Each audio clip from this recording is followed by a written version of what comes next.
जय श्री कृष्णा सभी मित्रों को। आप लोगों को कार्तिक मास की हार्दिक शुभकामनाएं। कार्तिक मास का शास्त्रों में विशेष महत्व बताया गया है। इस महीने में जो व्यक्ति भगवान विष्णु और माता लक्ष्मी की उपासना करता है उसकी सारी इच्छाएं पूर्ण होती हैं। साथ ही कार्तिक मास में कार्तिक महात्म्य व्रत कथा का पाठ जरूर करना चाहिए। इस महीने में सुबह स्नान करके फिर तुलसी पूजन करके भगवान श्री कृष्ण की पूजा करने, दीपदान करने का बड़ा महत्व है। आइए मित्रों, कार्तिक मास की यह कथा का पहला अध्याय हम सुनते हैं। और ऐसी कार्तिक मास के सारे अध्याय सुनने के लिए आप हमारे चैनल को फॉलो कर सकते हैं और सारी कथा शिक्षाप्रद कहानियाँ आप सुन सकते हैं।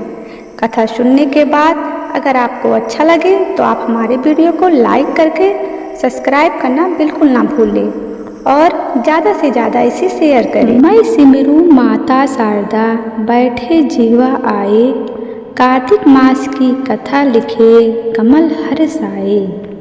नमिषराय तीर्थ में श्री सूत जी ने 88,000 सनकादिक ऋषियों से कहा। अब मैं आपको कार्तिक मास की कथा विस्तार पूर्वक सुनाता हूँ, जिसका श्रवण करने से मनुष्य के सभी पाप नष्ट हो जाते हैं और अंत समय में वैकुंठ धाम की प्राप्ति होती है। सूत जी ने कहा, श्री कृष्ण जी से अनुमति लेकर देवर्षि नारद के चले जाने के पश्चात सत्यभामा प्रसन्न होकर भगवान कृष्ण से बोली, हे प्रभु, मैं धन्य हुई, मेरा जन्म सफल हुआ।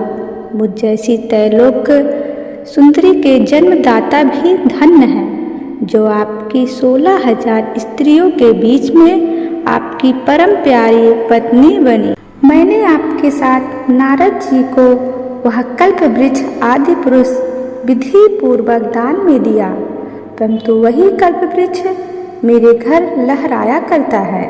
यह बात मृत्युलोक में किसी स्त्री को ज्ञात नहीं है। हे त्रिलोकीनाथ, मैं आपसे कुछ पूछने की इच्छुक हूँ।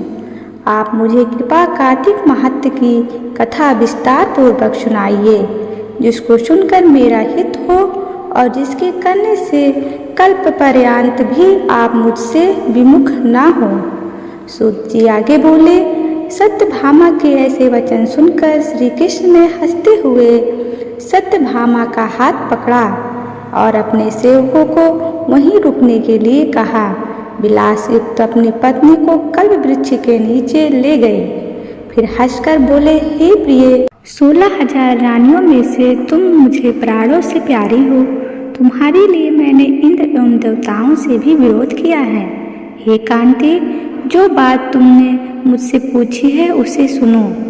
एक दिन मैंने श्री कृष्ण तुम्हारी सत्यभामा इच्छा पूर्ति के लिए गरुड़ पर सवार होकर इंद्रलोक जाकर कल्प वृक्ष मांगा। इंद्र द्वारा मना किए जाने पर इंद्र एवं गरुड़ में घोर संग्राम हुआ और गौरलोक में भी गरुड़ जी गौओं से युद्ध किया। गरुड़ की चोंच की चोट से उनके कान एवं पूंछ कटकर गिरने लगे, जिससे 3 वस्तुएं उत्पन्न हुई। कान से तमाकू, पूंछ से गोभी और रक्त से मेहंदी बनी। इन तीनों का प्रयोग करने वाले को मोक्ष नहीं मिलता। तब गौ ने भी क्रोधित होकर गरुड़ पर वार किया। उसके 3 पंख टूटकर गिर गए। इसके पहले पंख से नीलकंठ, दूसरे से मोर और तीसरे से चकवा चकवी उत्पन्न हुए। हे प्रिय, इन तीनों का दर्शन करने मात्र से ही शुभ फल प्राप्त हो जाता है। यह सुनकर सत्यभामा ने कहा, हे प्रभु, कृपा मुझे मेरे पूर्व जन्मों के विषय में बताइए कि मैंने पूर्व जन्म में कौन कौन से दान, व्रत और जप नहीं किए हैं। मेरा स्वभाव कैसा था, मेरे जन्मदाता कौन थे और मुझे मृतलोक में जन्म क्यों लेना पड़ा। मैंने ऐसा कौन सा पुण्य कर्म किया था जिससे मैं आपकी अर्धांगिनी हुई। श्री कृष्ण ने कहा, हे प्रिय, अब मैं तुम्हारे द्वारा पूर्व जन्म में किए गए पूर्ण कर्मों का विस्तार पूर्वक कहता हूँ, उसे सुनो। पूर्व समय में सतयुग के अंत में मायापुरी में अत्रि गोत्र में वेद वेदांत का ज्ञाता देव शर्मा नामक एक ब्राह्मण निवास करता था। वह प्रतिदिन अतिथियों की सेवा, हवन और सूर्य भगवान की पूजा किया करता था। वह सूर्य के समान तेजस्वी था। वृद्धावस्था में उसे गुणवती नामक कन्या की प्राप्ति हुई। उस पुत्रहीन ब्राह्मण ने अपनी कन्या का विवाह अपने ही चंद्र नामक शिष्य के साथ कर दिया। वह चंद्र को अपने पुत्र के समान मानता था और चंद्र भी उसे अपने पिता के भांति सम्मान देता था। एक दिन वे दोनों कुश वह समिधा लेने के लिए जंगल में गए। जब वे हिमालय की तलहटी में भ्रमण कर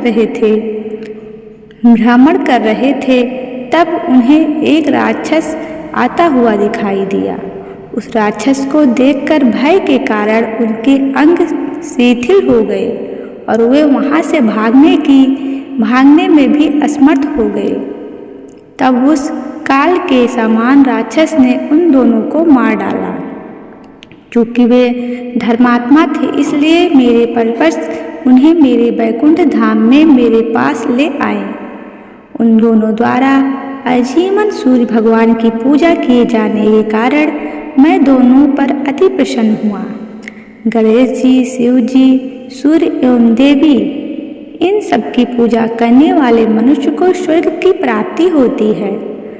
मैं एक होता हुआ भी काल और कर्मों के भेद से 5 प्रकार का होता हूँ। जैसे एक देवदंत, पिता, भ्राता आदि नामों से पुकारा जाता हूँ। जब वे दोनों विमान पर आरूढ़ होकर सूर्य के समान तेजस्वी रूपवान चंदन की माला धारण किए हुए मेरे भवन में आए तो वे दिव्य भोगों को भोगने लगे।